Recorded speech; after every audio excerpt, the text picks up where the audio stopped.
ये मर कैसे गया? ए करबला वाले आका, मरने के बाद भी आप जिंदा कैसे हैं? मिजाजे अबू जहल ने जवाब दिया, अदालत मुस्तफा ने मुझे जीने नहीं दिया। करबला वाले हुसैन बोले, मोहब्बत मुस्तफा ने मुझे कभी मरने नहीं दिया।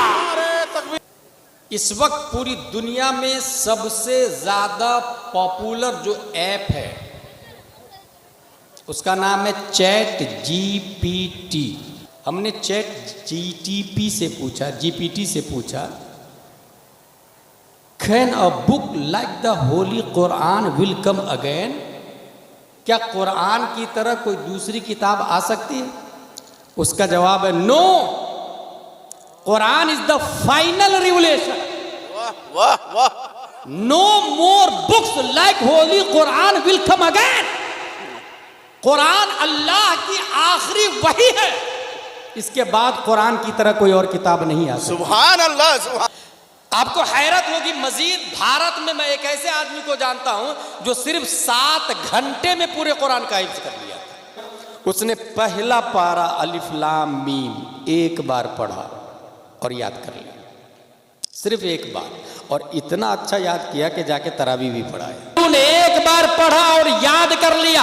उनके पढ़ने के टाइम को जोड़ा गया तो तखमीनन 7 घंटे में हाफिज कुरान बनने वाला कोई और नहीं, सुन्नियों की आन बान शान, बरेली का कलंदर, भारत की जान, इमाम अहमद रजा खान।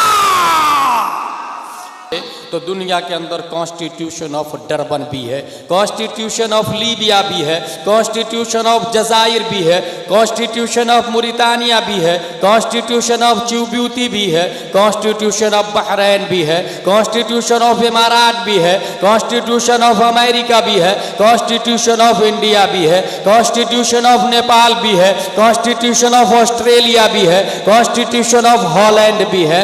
208 कंट्री के लोग, उसके सुप्रीम कोर्ट का जज अगर आपसे पूछ दे, did you see face of Adam अलैहिस्सलाम? Replied no. Did you see face of Musa अलैहिस्सलाम? Replied no. Did you see face of Saleh अलैहिस्सलाम? Replied no. Did you see face of Zakariya अलैहिस्सलाम? Replied no. Did you see face of Lut अलैहिस्सलाम? Replied no. Did you see face of Ibrahim alayhi salam? Replied no. Then how can prove the prophet beautiful than all Anbiya, than all messenger, than all humankind? ए हसन बिन साबित, दुनिया के अंदर 1,24,000 कमोबेश अंबिया किराम आए, आदम से लेकर ईदम तक और ईदम से लेकर क़यामत तक। न जाने कितने जीनियस लोग आएंगे, स्मार्ट लोग आएंगे, साइंटिस्ट लोग आएंगे, डार्विन लोग आएंगे, आइंस्टाइन लोग आएंगे, केपलर लोग आएंगे, जरकाली लोग आएंगे, अरस्तु लोग आएंगे, फिसागोरिस लोग आएंगे, सुकरातो बुकरात लोग आएंगे। आपने एक नबी को देखा और इतना बड़ा दावा कर दिया कि इस नबी से ज़्यादा खूबसूरत किसी माँ ने बच्चा ही नहीं पैदा किया। You have any proof? You have any I witness? आपके पास कोई चश्मदीद गवाह है? तसव्वुरात की दुनिया में हजरत हसन बिन साबित हम बंगाल के सुन्नी मुसलमानों की कलाई पकड़कर रहनुमाई करते। Don't worry, follow me, I have one eyewitness. Let's go towards leader of angels named जिब्रील अलैहि सलाम से चल के पूछ लेते हैं। ऐ जिब्रील अमी, क्या आपने आदम को देखा? कहा देखा ना। क्या आपने नूह को देखा? कहा देखा ना। क्या आपने जकरिया को देखा? कहा देखा ना। हजरत जिब्रील का दावा है, साइल सुनो, तमाम नबियों का पैगाम पर मैं हूँ, तमाम नबियों का मेडिटर मैं हूँ, सिस्टम मैं लाया हूँ, कानून मैं लाया हूँ, ज़ाब्ता मैं लाया हूँ, लाइफ स्टाइल मैं लाया हूँ, उसूल हयात मैं लाया हूँ, तर्ज मईशत मैं लाया हूँ, तरीक़े निकाह मैं लाया हूँ, सिस्टमाइजेशन ऑफ बिजनेस मैं लाया हूँ। ऐ जिब्रील अमी, जब तो आप आई विटनेस है, tell me please please please, who is beautiful, who is good look, who is smart, who is genius, who is handsome, who is who is minded. Hazrat Jibreel अलैहिस्सलाम जवाब देते हैं, कल्लबतुल अर्दा मशारिकहा व मगारिबहा लम अजिद रजुलन अफजल मिन मुहम्मदिन सल्लल्लाहु अलैहि वसल्लम। मैंने ईस्ट को देखा, वेस्ट को देखा, साउथ को देखा, नॉर्थ को देखा, मगर नबी से ज्यादा खूबसूरत नहीं पाया, नबी से ज्यादा जीनियस नहीं पाया, नबी से ज्यादा स्मार्ट नहीं पाया, नबी से ज्यादा माइंडेड नहीं पाया। ऐ जिब्रील अमी, आपकी बात में एक जगह मुझे काबिल कि आपने ईस्ट वेस्ट साउथ नॉर्थ को देखा, बात लॉजिकली है, मगर जमीन को उलट पलट करके क्यों देखा? क्या जमीन के नीचे पब्लिक रहती है? अगर हाँ तो ये आपने कभी बताया नहीं, नहीं किसी शरीयत में आया। फिर जमीन को उलट पलट करके देखने की क्या वजह है? जिब्रील अलैहिस्सलाम की तरफ से तसव्वुरात की दुनिया में जवाब होगा। नाक़िस साइल, इस सवाल का जवाब तुम्हें उस वक्त समझ में आएगा जब गूगल का ज़माना होगा, ट्विटर का दौर होगा, यूट्यूब का धमाल होगा, फेसबुक में दुनिया मशगूल होगी, इंस्टाग्राम और टेलीग्राम से दुनिया बातें कर रही होगी, www.globalvillage.com में पूरी दुनिया सिमट गई होगी। हो सकता है आइंस्टाइन की औलादे रॉकेट बनाए, आइंस्टाइन बात करे, नए गोले की बात करे, carbon, oxygen, hydrogen, nitrogen, phosphorus पैदा करने की बात करे, स्पेस में बिल्डिंग बनाने की बात करे, और स्पेस में जमीन की तरह दूसरी जमीन ढूंढ ले, और किसी नए प्लेनेट से नई मखलूक एलियन का चेहरा पेश कर दे, और ये कहे, ऐ बंगाल के सुन्नी मुसलमानों, ये लो फला प्लेनेट पे तुम्हारे नबी से ज्यादा खूबसूरत है, तुम्हारे नबी से ज्यादा स्मार्ट है, तुम्हारे नबी से ज्यादा जीनियस है।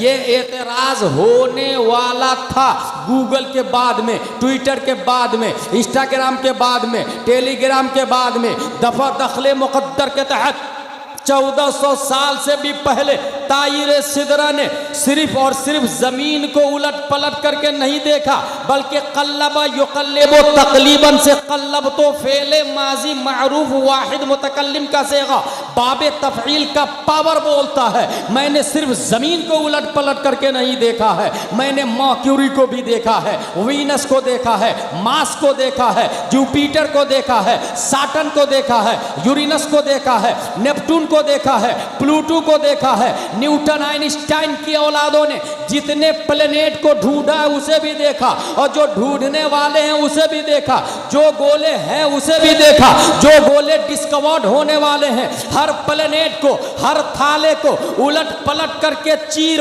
फाड़ के तायरे सिदरा ने देखा, और उसके बाद जो जजमेंट दिया है उसकी तर्जमानी मेरा इमाम, अच्छे रजा, प्यारे रजा, आशिक रजा, फाजिल रजा, अल्लाह की रजा, सहाबा की रजा, अपने वक्त का इमाम आज़म, अपने वक्त का इमाम मालिक, अपने वक्त का इमाम शाफई, अपने वक्त का इमाम अहमद बिन हम्बल 10 शव्वाल 1272 हिजरी 14 जून 1856 ईस्वी में तसर्रुफात की करवटें लेता हुआ तमाम साइंसदानों का बाप बनकर, वक्त का मुजद्दिद आज़म बनकर बरेली की धरती पर इमाम अहमद रजा खान की शक्ल में पैदा होते हैं। और इमाम अहमद रजा ने दुनिया की अदालत को आवाज दिया, अमेरिका वालों तुम भी सुनो, डरबन वालों तुम भी सुनो, लीबिया वालों तुम भी सुनो, हमारे नबी सबसे ज्यादा खूबसूरत है। और चश्मदीद गवाह जिब्रील अलैहिस्सलाम आज भी जिंदा है। बरेली का कलंदर बोलता, यही बोले सिदरा वाले, चमने जहां के थाले, सभी मैंने छान डाले, तेरे पाए का नफा। नारे तकबीर, नारे तकबीर, नारे रिसालत, नारे रिसालत, मसला के आला हजरत वलमाए अहले सुन्नत, नारे तकबीर, नारे रिसालत।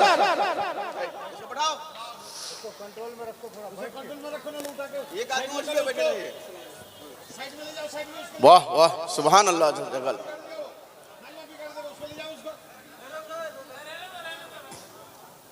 समझा तो बैठ के खड़ा नहीं होगा। ठीक है ठीक है ठीक है, आपका भी उठाते बोले। दुरूद शरीफ पढ़ते हैं। अल्लाहुम्मा सल्ली अला सय्यिदना मौलाना मुहम्मद व आलिहि व सहबिहि बारिक वसल्लम सलातु व सलाम अलैका या रसूलल्लाह सल्लल्लाहु अलैहि वसल्लम। Today my topic is the Holi Quran.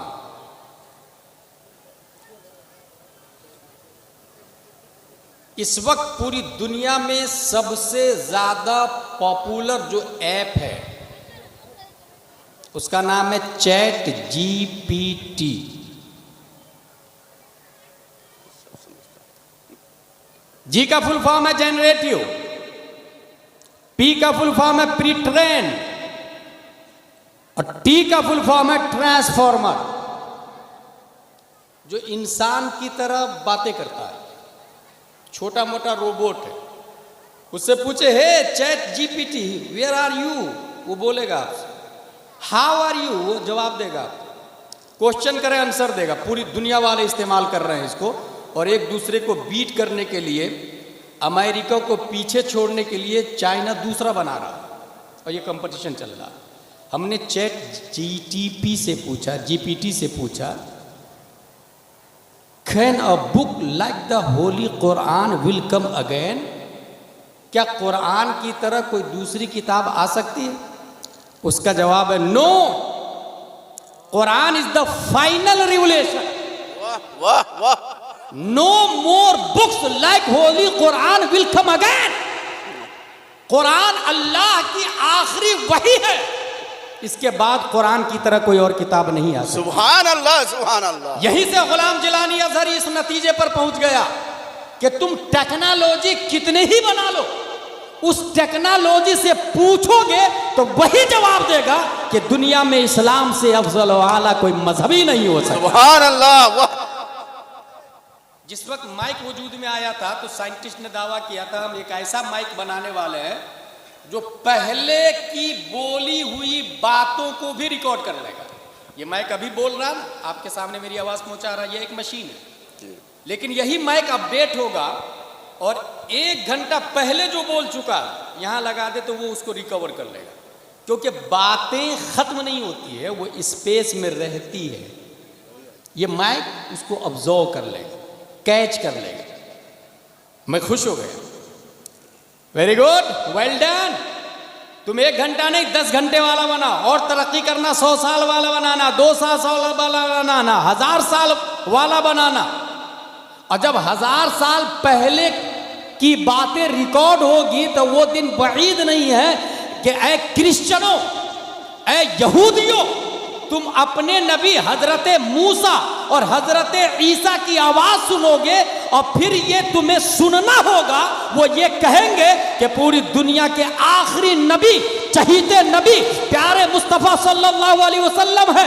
ऐ मेरी उम्मतों, ऐ मेरे फरमाबरदारों, ऐ मेरे पैरोकारों, अगर तुम ये चाहते हो कि अपने ईमान की हिफाजत करे तो मोहम्मद पर ईमान लिया, क्योंकि अगर मैं भी मुस्तफ़ा का जमाना पाता तो उन पर ईमान लाता और उन्हीं की किताब कुरान मुक़द्दस की तिलावत करता।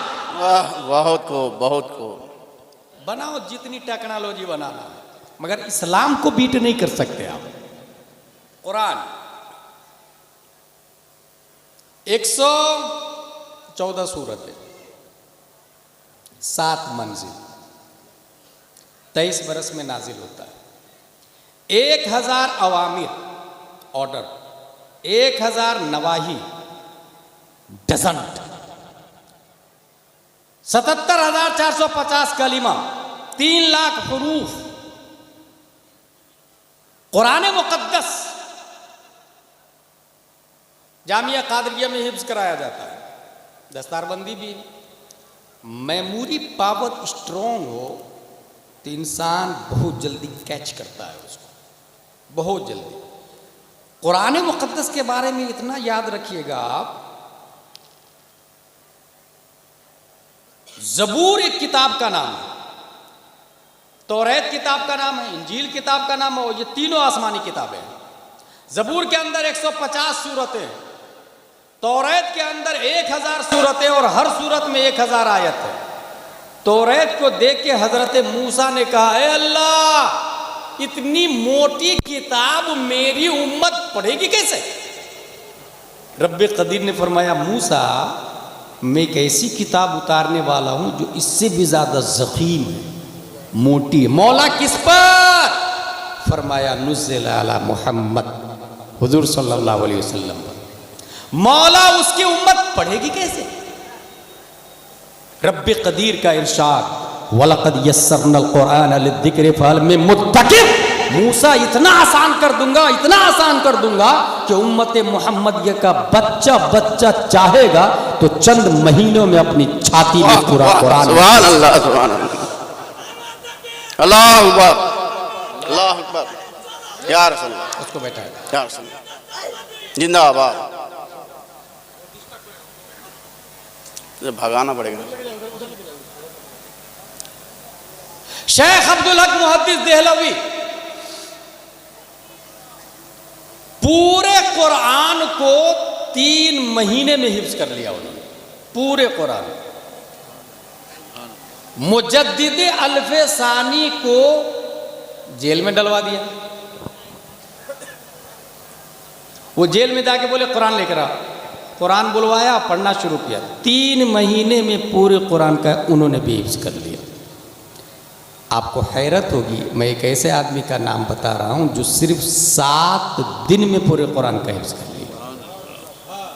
वो गए पढ़ने के लिए इमाम साहब के पास। इमाम साहब मैं अल्लामा बनना चाहता हूं। इमाम साहब ने कहा जा कुरान याद करके आ।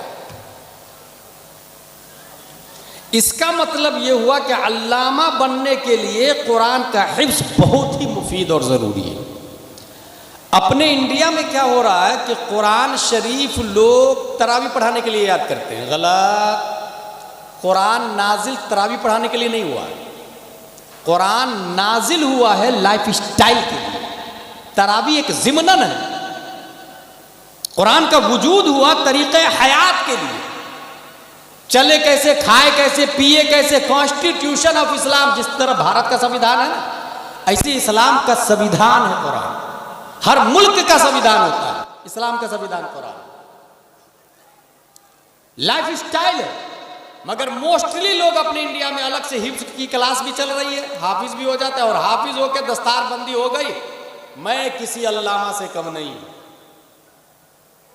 वो तकरीर भी करते हैं, वो मसले भी बताते हैं। नहीं, हाफिज को मसला भी नहीं बताना चाहिए।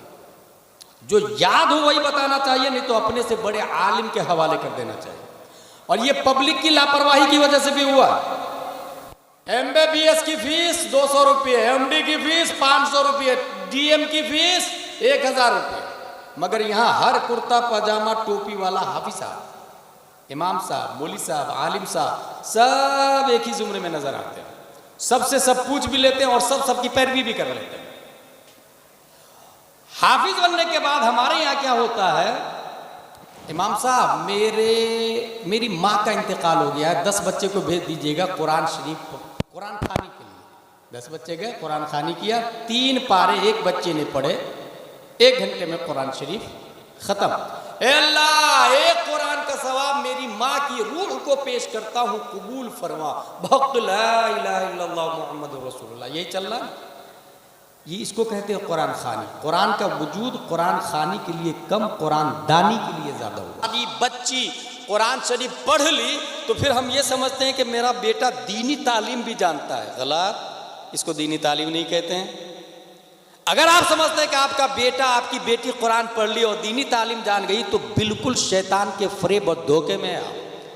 कुरान पढ़ने का नाम दीनी तालीम नहीं, कुरान समझने का नाम दीनी तालीम है। इसलिए मकतब में कुरान शरीफ के साथ साथ तामीर अदब, अव्वल दोम सोम, अनवार शरीयत और बहार शरीयत उर्दू की तालीम लाजिम है। मसाइल जानना ये फर्ज है। इसलिए कुरान, और ये भी सुने, बहुत सारे लोग ये सोचते हैं कि नहीं मेरे बच्चे को कुरान शरीफ पढ़ा दे, उर्दू जरूरी नहीं है, वो बाद में देख लेंगे। उर्दू पहले, कुरान शरीफ इतनी मिकदार में याद कर लिया जिससे नमाज अदा हो जाती है तो फर्ज अदा हो गया। अब उस पर मसाइल सीखना फर्ज है, और वो उर्दू में। इसलिए अरबी से ज्यादा मकातिब में उर्दू पर तवज्जो होनी चाहिए। और यहां पर हो ये रहा कि ना अरबी पे बहुत ज्यादा तवज्जो है और लोग ये समझते हैं इसमें ज्यादा सवाब है। खंडवा मध्य प्रदेश में मैं एक मकतब चलाता हूं। मकतब में उर्दू का ज्यादा सिस्टम बना के रखा। खातून आ गई लड़ने के लिए, आपके मदरसे में उर्दू बहुत ज्यादा चलती है, मेरी बच्ची कुरान शरीफ कब पढ़ेगी? मैंने कहा चलो कुरान शरीफ पढ़ा दिया। क्या कर लेगी आपकी बच्ची? रमजान में 1 कुरान खत्म कर लेगी, 2 कुरान खत्म कर लेगी, 3 कुरान, रोजाना 3 पारे पढ़े, 3 कुरान खत्म। 1 रमजान में 1 महीने में 3 कुरान का सवाब मिलेगा। अब सुने, अल्लामा नईमुद्दीन मुरादाबादी लिखते हैं कि अगर कोई शख्स एक आयत की तफसीर समझ लेता है तो अल्लाह तबारक व तआला 10 कुरान का सवाब अता फरमाता है। कुछ समझ में आए? इसका मतलब रमज़ान में पूरा कुरान ख़त्म करना ये मुस्तहब है, मगर रोज़ाना अगर एक आयत की तफसीर समझ लिए तो रोज़ाना 10 कुरान का सवाब आपको मिल रहा है। इसकी तरफ कोई नहीं तवज्जो दे रहा। रस्म रिवाज, माहौल, सिस्टम, थ्योरी, उसकी तरफ सब लोग चले जा रहे हैं। स्पिरिचुअल ऑफ इस्लाम क्या है, इसके लिए कोई सोचने को तैयार नहीं। नतीजतन ये तबाही और खराबी लाजिम आ रही। इसलिए कुरान शरीफ से ज़्यादा, कुरान शरीफ पढ़ने से ज़्यादा समझना ज़रूरी है। और आलिम जितने ज़्यादा कुरान की आयतें याद होगी उतने ज़्यादा दलाइल याद होंगे। आपसे मैं पूछूं वजू में 4 फराइज है, चेहरा धोना, हाथ धोना, मसा करना, पाँव धोना, कहाँ लिखा है? नहीं बता पाएंगे। ये कुरान में लिखा भाई साहब। इसको हटा यहाँ से, इसको ये डिस्टर्ब कर रहा बार बार। वजू में 3 फराइज है, कुल्ली करना, नाक साफ करना, पूरे बदन पे पानी बहाना। कुरान में कहाँ लिखा है? कुरान का वजूद दलील के लिए हुआ। ये जो मसाइल है इसके दलाइल के लिए कुरान का वजूद हुआ। इसलिए इमाम साहब ने बच्चे से कहा जा कुरान याद करके आ। बच्चा गया, 1 दिन, 2 दिन, 3 दिन, 4 दिन, 5 दिन, 6 दिन, 7वें दिन फिर हाजिर, हजरत मुझे अल्लामा बना दीजिए। मैंने कहा ना कुरान याद करके आओ। बोले कर लिया। आपने 7 दिन में कुरान याद कर लिया? बोले हाँ हजरत कर लिया। उस बच्चे का नाम मोहम्मद बिन हसन शीबानी रदी अल्लाह ताला अन्हु है। और वो इमाम साहब जिसने कहा जाओ कुरान याद करके आओ, उस इमाम का नाम इमाम आज़म अबू हनीफा रदी अल्लाह ताला अन्हु। आपको हैरत होगी, मजीद भारत में मैं एक ऐसे आदमी को जानता हूं जो सिर्फ 7 घंटे में पूरे कुरान का हिफ्ज़ कर लिया था। 7 घंटे में। हुआ यूं, उससे किसने कह दिया Hafiz Sahab, he thought of not Hafiz Quran but you said Hafiz Sahab, I have 2 option. मैं हाफिज नहीं हूं, तुमने हाफिज कह दिया। या तो मना कर दूं भाई कल से हाफिज मत बोलना, या तो फिर हाफिज बन ही जाता हूं ताकि इसकी बात सच हो जाए। इस वक्त क्या हाल चल रहा? नाजरा खां सोचता है लोग मुझे हाफिज साहब बोले, हाफिज साहब सोचता है लोग मुझे आलिम साहब बोले, आलिम साहब सोचते हैं लोग मुझे मुफ्ती साहब बोले, और कुछ मुफ्ती मुजद्दिद का पेपर बांट रहे हैं। लेकिन वो आदमी था, उन्होंने कहा कि भाई मैं हाफिज नहीं हूं, इसने हाफिज कह दिया, अब क्या करूं मैं? इसको मना कर दूं या हिफ्ज कर लूं? उन्होंने दूसरा वाला ऑप्शन चुना, लाओ हिफ्ज कर ही लेता हूं, किसको मना कर दूंगा। उसने पहला पारा अलिफ लाम मीम एक बार पढ़ा और याद कर लिया, सिर्फ एक बार, और इतना अच्छा याद किया कि जाके तरावी भी पढ़ाया।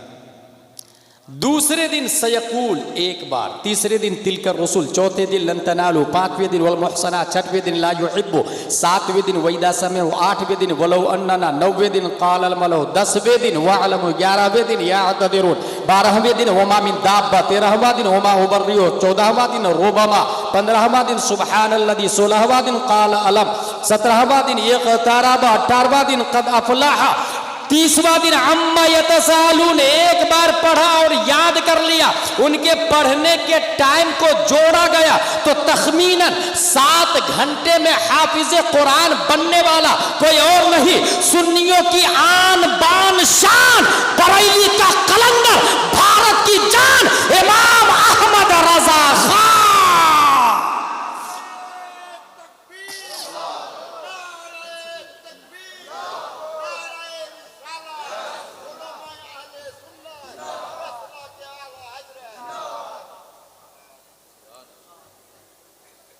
अच्छा, कुरान शरीफ, एक बुनियादी बात आप लोग जहन में रखिएगा, एक है मौजिज़ा, एक है करामत और एक है कुदरत, और तीनों में एक ही चीज़ कदर मुश्तरक है। हमारे उलमा शरअ कायद में पढ़ते हैं और पढ़ाते हैं, उसको कहते हैं खर्क़े आदत।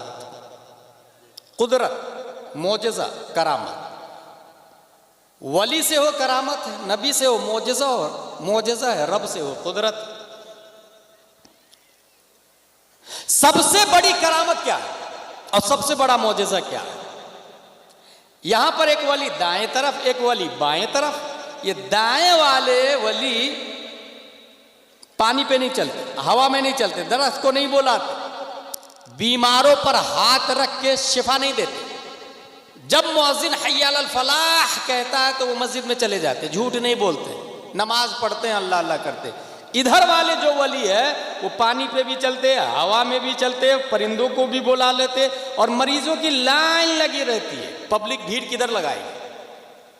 क्वेश्चन, लेफ्ट में या राइट में?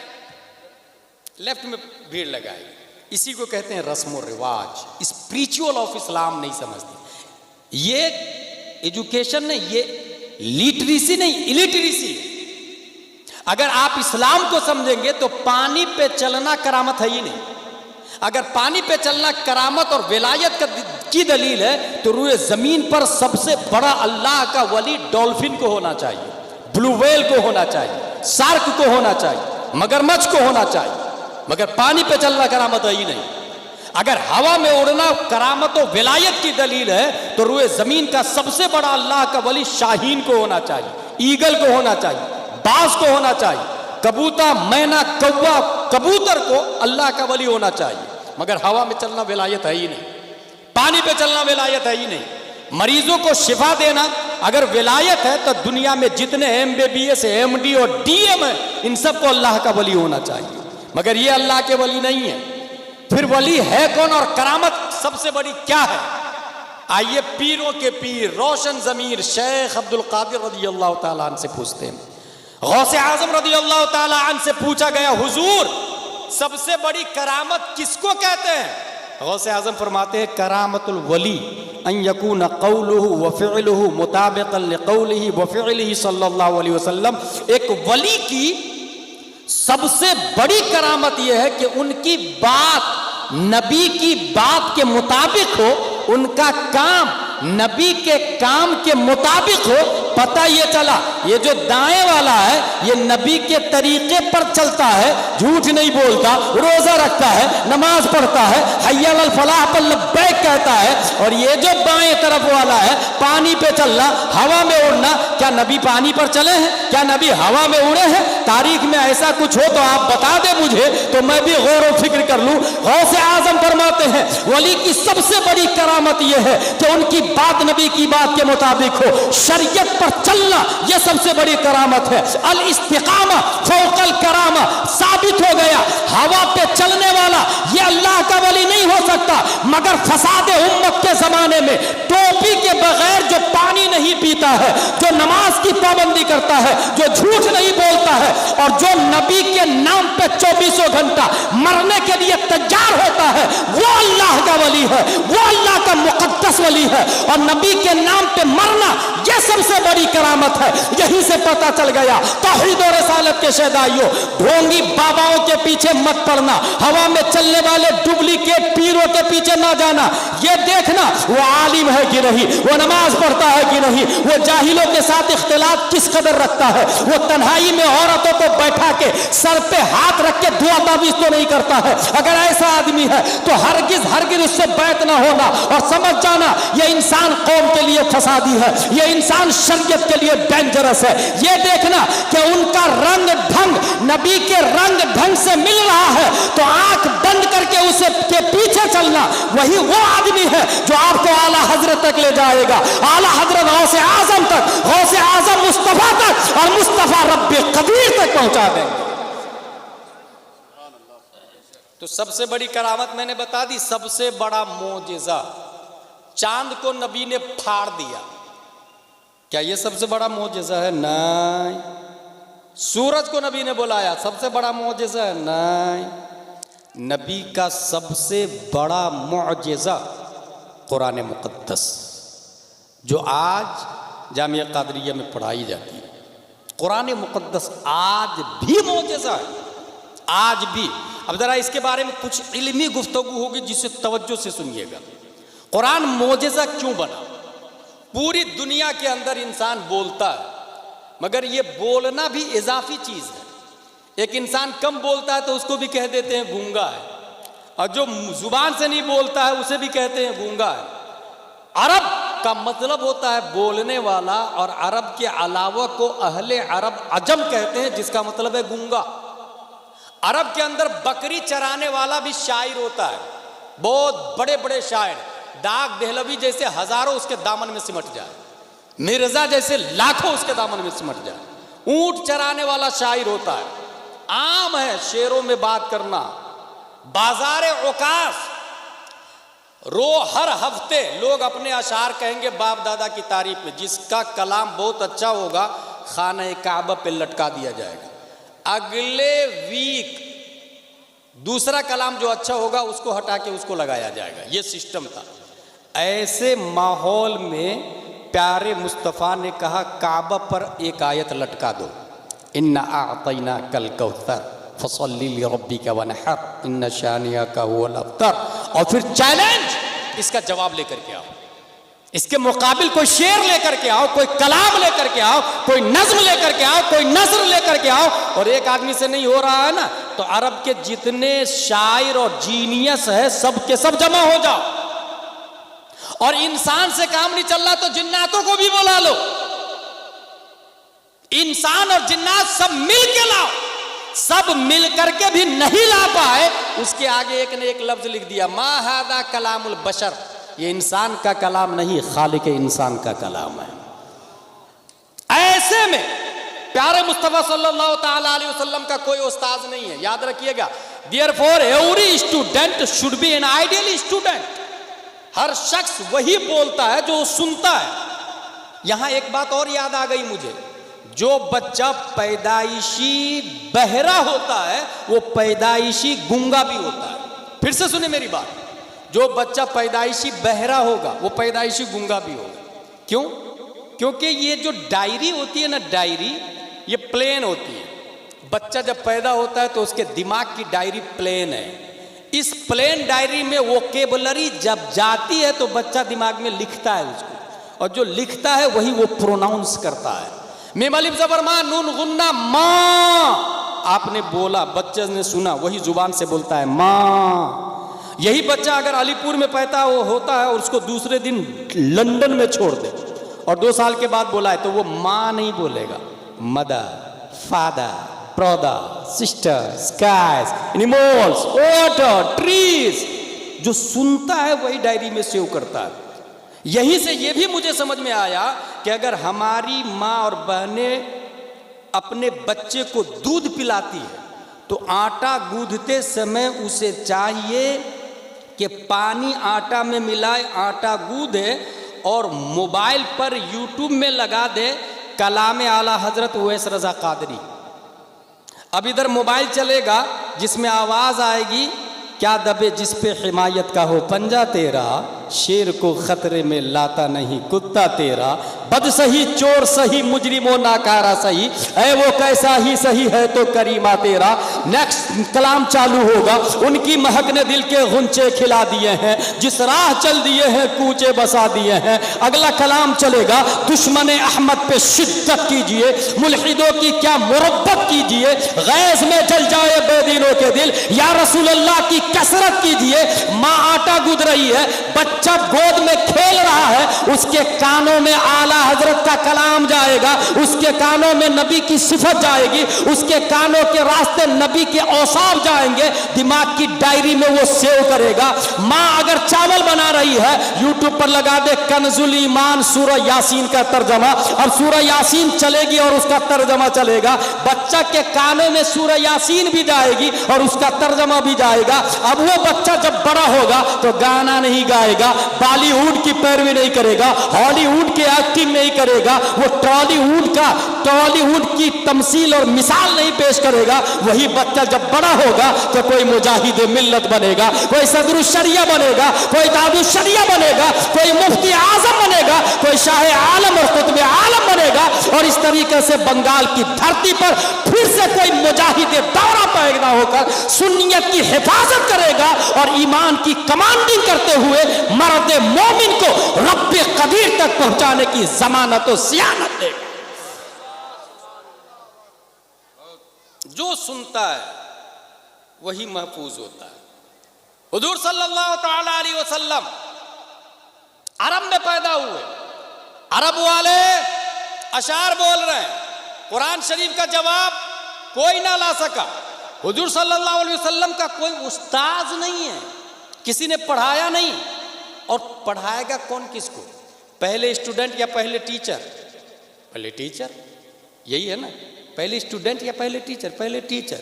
इंसान पहले, डॉक्टर बाद में, डॉक्टर पहले, स्टूडेंट बाद में, बाप पहले, बेटा बाद में। यहां मैं अकॉर्डिंग टू साइंटिस्ट एक बात करने जा रहा हूं कि नबी का टीचर बनता कौन? टीचर बनने के लिए नबी से पहले होना जरूरी है। और साइंसदानों ने यह कहा है, in short, the Big Bang hypothesis state that all of the current and past matter in the universe came into existence at the same time, roughly 13.8 billion years ago.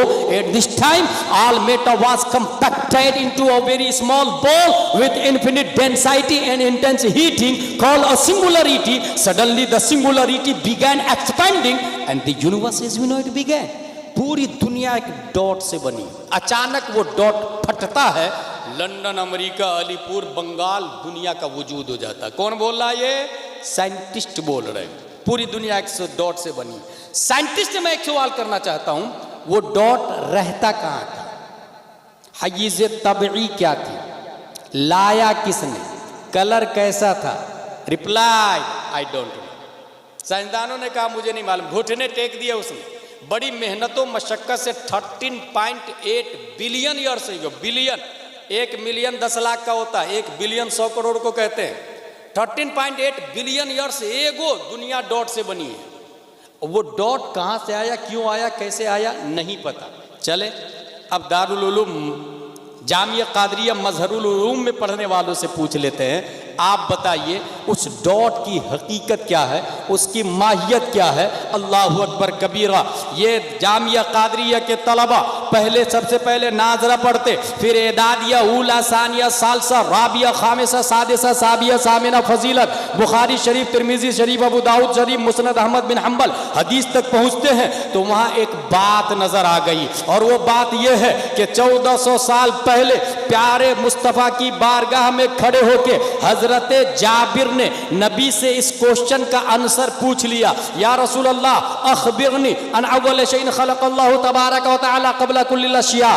क़ाल या जाबिर इन्नल्लाह तआला क़द ख़लक़ नूर नबिय्यक मिन नूरिही फ़जअल ज़ालिका नूर यदूरु बिल क़ुदरति हैसु शाअल्लाहु तबारक व तआला व लम यकुन फ़ी ज़ालिकल वक़्त लौहुन वला क़लमुन वला जन्नतुन वला नारुन वला मलकुन वला समाउन वला शम्सुन वला क़मरुन वला जिन्नुन वला इंसुन फ़लम्मा अरादल्लाहु अन यख़्लुक़ल ख़ल्क़ क़स्सम ज़ालिका नूर इला अर्बअति अज्ज़ा फ़ख़लक़ मिनल जुज़्इल अव्वल अल्लाह व मिनल सानी अल क़लम व मिनल सालिस अल अर्श सुम्मा क़स्सम अल जुज़्अ अर्रबी इला अर्बअति अज्ज़ा इला आखिर। या रसूल अल्लाह, अल्लाह ने सबसे पहले किस चीज को पैदा फरमाया? प्यारे मुस्तफ़ा जवाब देते हैं, जाबिर अभी जमीन नहीं है, आसमान नहीं है, सितारे नहीं है, कहकशा नहीं है, अशजार नहीं है, अबहार नहीं है, अकमार नहीं है, स्काइज नहीं है, एनिमल्स नहीं है, ट्रीज नहीं है, कायनात की कोई शय नहीं है। अल्लाह ने सबसे पहले तुम्हारे नबी के नूर को पैदा फरमाया है।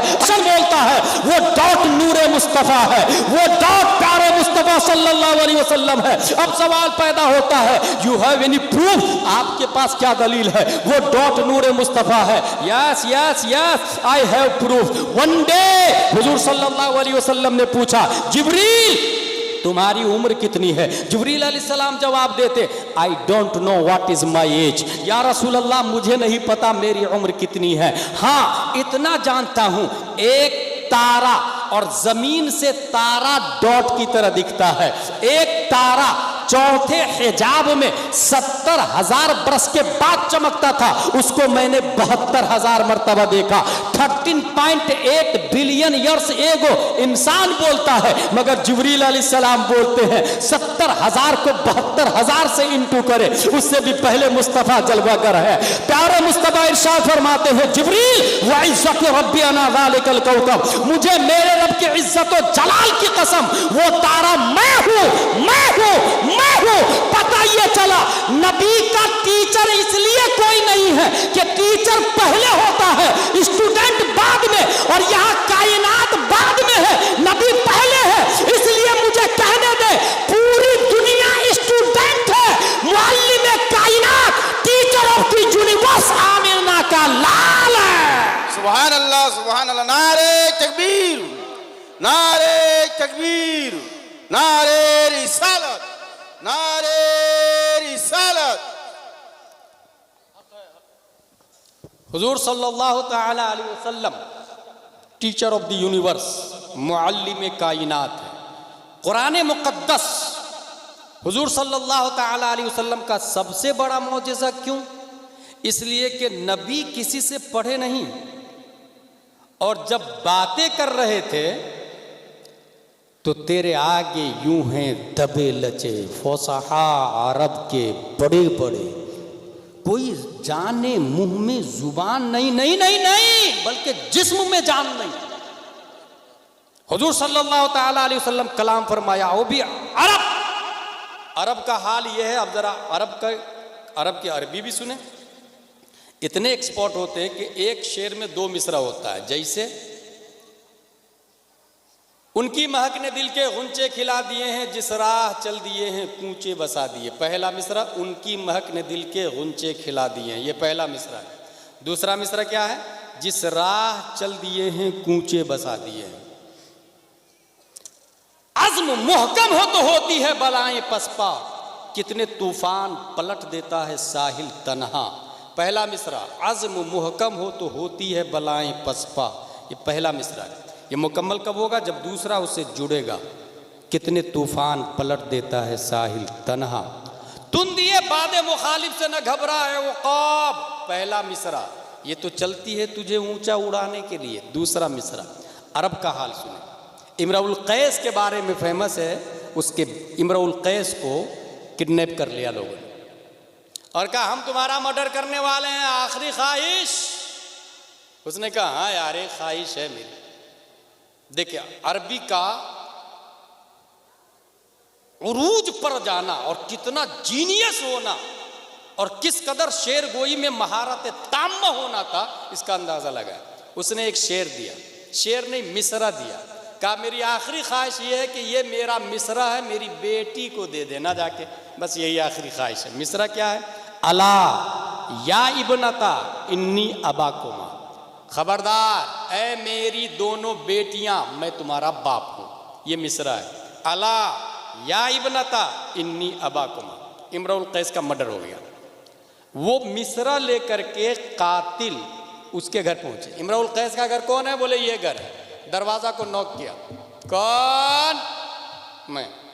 अंदर से उसकी बेटी आई, कहा ये तुम्हारे बाप ने मैसेज दिया है।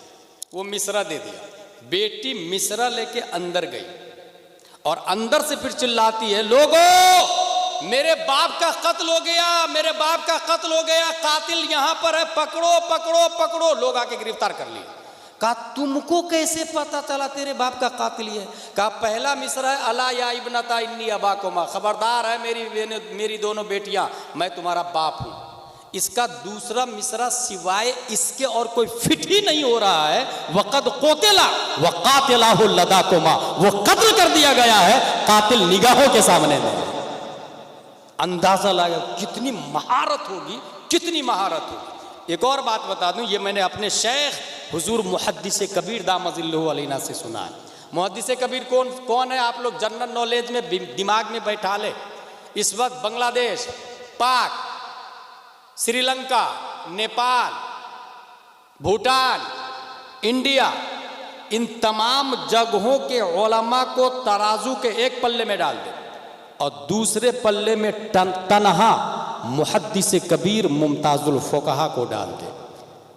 शहजादे सदरुल शरिया हुजूर मुहद्दिस कबीर उन तमाम उलमा पे भारी और गालिब नजर आए। ये हुजूर मुहद्दिस कबीर जिनके बारे में ताजुल शरिया ने फरमाया था, अल्लामा का गुस्ताख कोई जाहिल ही हो सकता है। हुजूर मुहद्दिस कबीर से मैंने क्या सुना वो बताते हैं किताब के हवाले से। किताब भी मैंने सर्च किया है इसको। एक शख्स अरब की मजलिस में बैठता था, अरबी दानी देखे, अरब की मजलिस में बैठ के एक अजम का आदमी बरसों से अरब में रह रहा था, फारस का रहने वाला था। अरब में रहते रहते अरबी पर महारत ताम्मा हासिल हो गई थी। कोई आदमी अगर महाराष्ट्र से आके आपके ये अलीपुर में रहने लग जाए और बंगला बहुत शानदार बोले और ये कहे कि मुझे कोई पकड़ भी नहीं पाता है कि मैं महाराष्ट्र का हूँ या बंगला का हूँ, उसकी महारत की बुनियाद। ऐसे ही अजम से एक आदमी जाके अरब में अरबी पर इतनी महारत किया तो उसने दावा कर दिया कि मेरी गुफ्तगू से कोई अंदाज़ा नहीं लगा सकता कि मैं अरब का नहीं हूँ। ये अरब वालों को अच्छा नहीं लगा। बाहर वाला हो के हमारे यहाँ घुस के इस कदर दावा, हमसे अच्छी अरबी का। एक काम कर, फला गांव में चले जा, उस गांव में फला आदमी से मिलना, एक देहाती से। अगर उसने नहीं पहचाना तो तुम्हारा दावा सच्चा है कि तुमको अरबी में महारत ताम्मा है। और अगर उसने पहचान लिया कि तुम अरब का नहीं हो तो आइंदा दावा मत करना। कहा ओके डन, चैलेंज। पहुंच गया गांव में, दरवाजा को नॉक किया, अंदर से बेटी आती, बच्ची आती है। इंते मन अंत, आप कौन? काना फुला आईना अबूक उरीदो अन अरा, तुम्हारा बाप का, मैं उनसे मिलना चाहता हूं। बच्ची का जवाब सुने, छोटी बच्ची है, बच्ची का जवाब सुने। अबी फाइल फयाफी फैदा फाल फयोफा, जवाब सीधा सर के ऊपर से बाउंस कर गया। आईना अबूक उरीदो अन अरा, तेरा बाप का, मैं उससे मिलना चाहता हूं। कुल तो अभी फाइल फयाफी फैदा फाल फयोफा, उसने फिर कहा आईना अबूक उरीदो अन अरा। अंदर माँ किचन में खाना बना रही थी। माँ बोलती है बेटी कौन है दरवाजे पर? तो बच्ची बोलती है लगता है कोई आजमी है, मेरी भाषा नहीं समझ रहा है। लगता है कोई आजमी, एक बच्ची बोल रही है। उसने दावाई करना छोड़ दिया कि मुझे अरबी आती है। इस कदर अरबी में महारत ताम अरब वालों को। ऐसे में मुस्तफा कुरान मुकद्दस लेकर के आते हैं। दुनिया के अंदर ये संविधान और भी बने हैं। प्यारे मुस्तफा का सबसे बड़ा मौजज़ा कुरान मुकद्दस इसलिए भी बन गया कि भारत का भी संविधान है, अमेरिका का संविधान है, डरबन लीबिया तुनिस जज़ाइर का संविधान है, 208 कंट्री के संविधान है। मगर जब कोई नया पीएम आता है तो संविधान में काबिले तरमीम चीजों में तरमीम कर देता है। ये अथॉरिटी उसको हासिल है। तकाज़ा हाल के हिसाब से संविधान में तब्दीली होती है, कॉन्स्टिट्यूशन में तब्दीली होती है। मगर कुरान मुकद्दस है जिसमें 1400 साल से लेकर अभी तक तब्दीली नहीं हो रही है। क्या वजह है? वो भी संविधान है, ये भी संविधान है, वो भी कॉन्स्टिट्यूशन है, ये भी कॉन्स्टिट्यूशन है। उसमें तब्दीली होती है, हर 5 साल के बाद में नए नए संशोधन हो जाते हैं। मगर कुरान अनचेंजेबल क्यों है? उसका जवाब यह है कि भारत का संविधान doctor Bhimrao Ambedkar and company ने लिखा है, अमेरिका का संविधान अब्राहम लिंकन एंड कंपनी ने लिखा है। हर जगह संविधान लिखने वाले लोग मौजूद होते हैं, मगर वो सब के सब इंसान होते हैं। और इंसान फ्यूचर को नहीं देखता है, पास्ट में होता नहीं है, वो प्रेजेंट में होता है। जमाने के 3 किस्में हैं, माजी, हाल, मुस्तकबिल, पास्ट, प्रेजेंट, फ्यूचर। इंसान प्रेजेंट में रहता है, पास्ट के चंद सालों को देखता है, फ्यूचर को देख नहीं सकता है। इसलिए वो कानून ऐसा बनाता है, पास्ट के चंद मुशाहदात को देख करके ऐसा कानून बनाता जिससे निजाम अच्छा चलना चाहिए। मगर उसका कानून कायदा कुल्लिया नहीं होता है, क्योंकि फ्यूचर वो जानता नहीं है। रास्ता कब कहां मुड़ जाएगा उसे पता नहीं, कहां कमजोर है उसे पता नहीं, कल क्या होगा उसे पता नहीं। इसलिए संविधान की जरूरत पड़ती है। मगर कुरान मुकद्दस ये इंसान का कलाम नहीं है, ये इंसान की लिखी हुई किताब नहीं है। कुरान नाजिल किया अल्लाह तबारक व तआला ने, और अल्लाह की बारगाह में पास्ट भी प्रेजेंट है, फ्यूचर भी प्रेजेंट है, कयामत तक रब्बे कदीर की बारगाह में प्रेजेंट है। हजरत आदम भी रब्बे कदीर की बारगाह में प्रेजेंट है। इसलिए दुनिया का हर संविधान काबिल तब्दील है, मगर कुरान कभी बदला नहीं जाएगा। कुरान कभी काबिल चेंज नहीं है, कुरान कभी काबिल तरमीम नहीं है। हाँ हाँ, अगर जरूरत पड़ेगी तो जमीन को बदली जा सकती है, आसमान को बदला जा सकता है, सूरज चांद को नजारे और दयारे बदले जा सकते हैं। मगर कौले मोहम्मद कल भी गालिब था, आज भी गालिब है, और कयामत में सब पे गालिब और बारी नजर आए। कुरान अनचेंजेबल है। कुरान रसूलुल्लाह सल्लल्लाहु ताला अलैहि वसल्लम का मुअजिज़ा है।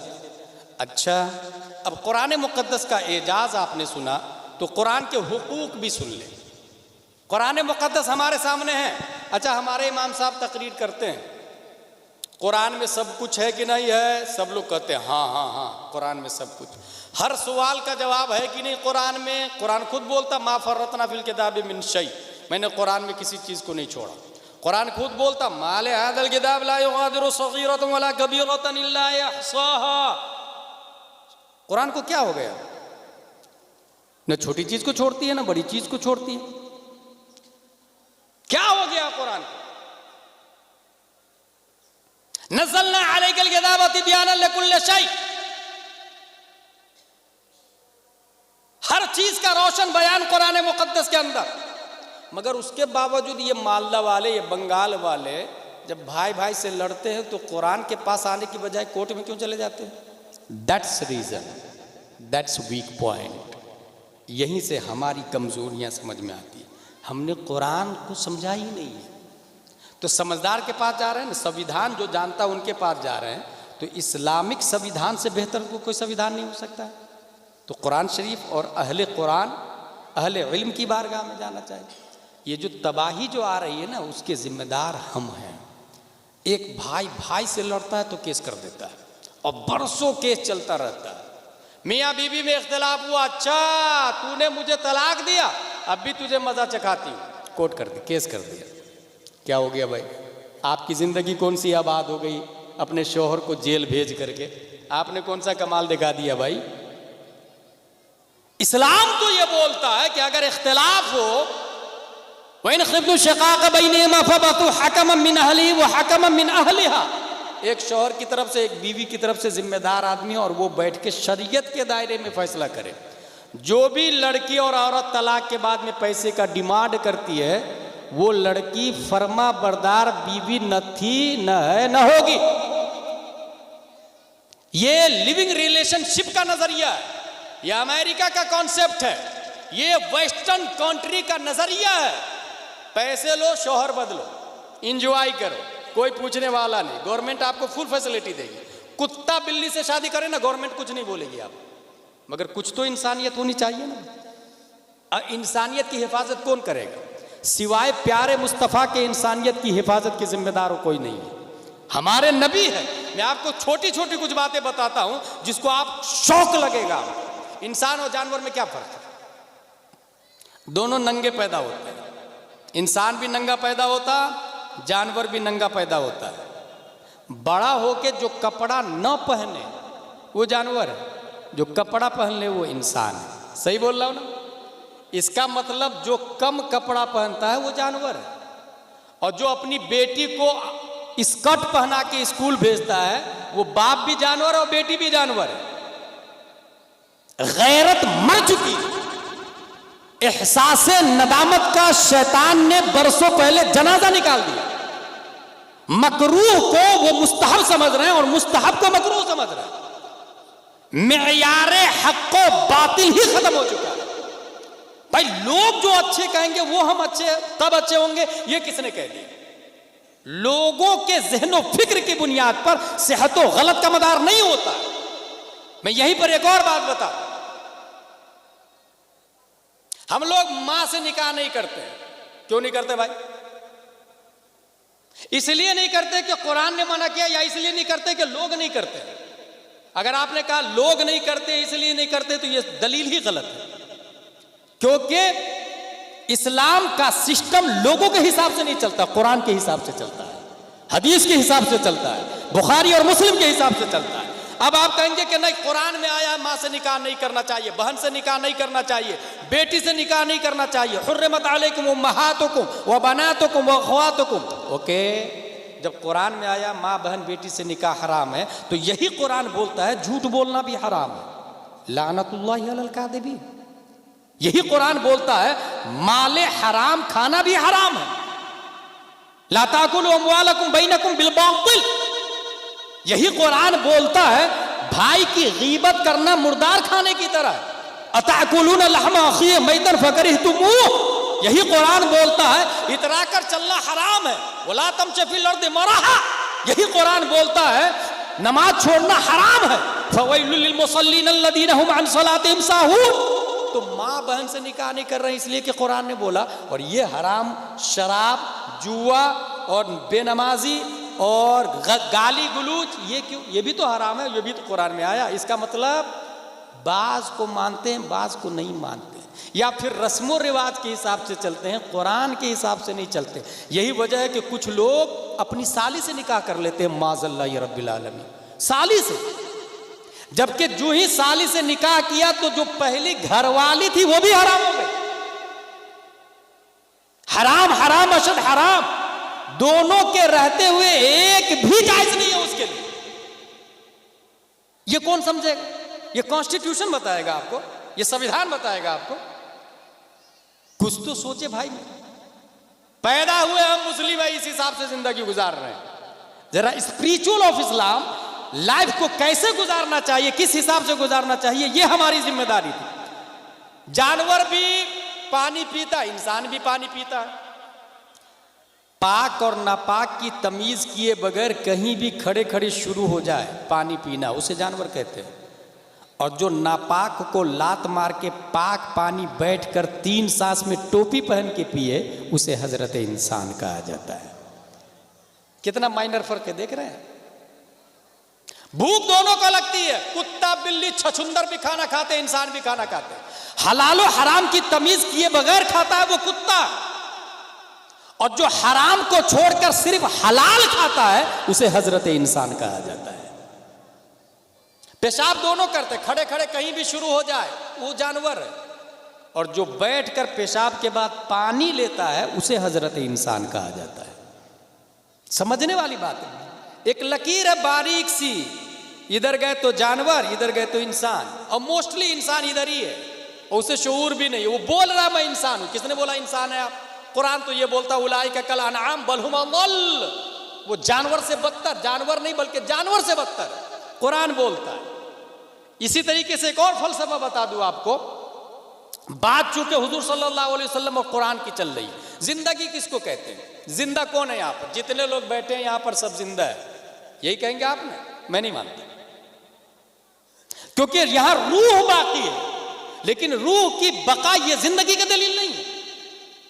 और यहीं पर अगर किसी की रूह निकल जाए तो ऐलान हो जाएगा फला की नमाज जनाजा कल नमाज असर अदा की जाएगी, फला मुफ्ती साहब पढ़ाएंगे इन्ना लिल्लाहि व इन्ना इलैहि राजिऊन। अब कहा जाएगा कि वो मर गया क्योंकि रूह निकल गई।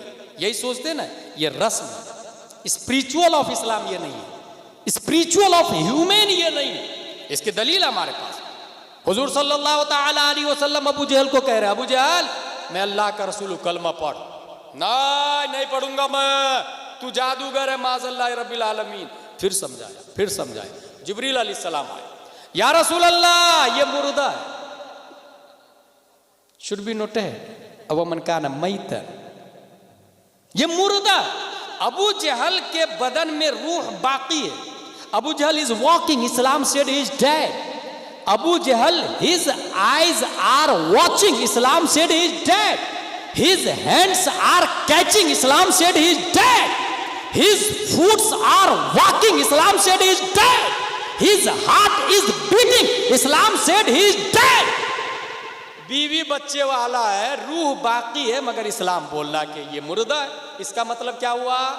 यहाँ पर जितने लोग हैं वो जिंदा है, इसकी कोई दलील नहीं। 2 हिजरी 3 हिजरी 4 5 6 7 8 9 10 20 30 40 50 60 61 हिजरी में हजरत अली असगर के हल्क को तीर पार कर गया, इस्लाम बोलता है जिंदा है। हजरत जुहैर बिन कीन की रूह मलकुल मौत निकाल के ले गए, इस्लाम बोलता है जिंदा है। हजरत अब्बास शहीद हो गए, इस्लाम बोलता है जिंदा है। हजरत अली अकबर जा चुके, इस्लाम बोलता है जिंदा है। हजरत हुर इंतकाल कर गए, इस्लाम बोलता है जिंदा है। इमाम हुसैन बदन करबला में, सर दमिश्क में, और इस्लाम बोलता है वला तक़ूलू लिमन युक़्तलू फी सबीलिल्लाहि अमवात। हमने पूछा ए अबू जहल तू जीते जी मर कैसे गया? ए करबला वाले आका, मरने के बाद भी आप जिंदा कैसे हैं? मिजाज अबू जहल ने जवाब दिया, अदावत मुस्तफा ने मुझे जीने नहीं दिया। करबला वाले हुसैन बोले, मोहब्बत मुस्तफा ने मुझे कभी मरने नहीं दिया। नारे तकबीर, नारे रिसालत। हजरत अल्लामा गुलाम जिलानी अजहरी, हजरत अल्लामा गुलाम जिलानी अजहरी, जामिया कादरिया मजहरुल उलूम, मसलक आला हजरत उलमाए अहले सुन्नत, नारे तकबीर, नारे रिसालत, हक है हुजूर। इसलिए मेरे भाई, जिंदगी नाम रूह की बका का नहीं है। मोहब्बत Mustafa, connectivity of the profit Mustafa सल्लल्लाहु ताला अलैहि वसल्लम, that is true life. Quran, इसके 5 हुकूक है। अभी क्या होता है, कुछ लोगों को देखा मैंने, शादी में भी कुरान गिफ्ट करते हैं। वाह यार भाई, क्यों गिफ्ट किया भाई आपने कुरान शादी में? आपकी बेटी को पढ़ाया? ऐसे ही माँ का इंतकाल हुआ, हजरत 40 कुरान की पेटियां मेरी माँ की रूह के इसाले सवाब के लिए मस्जिदों में डलवा दीजिए ना। कहाँ लिखा भाई? किसने बोला? अब मस्जिद में पेटियां गई, होता क्या है वो देखें।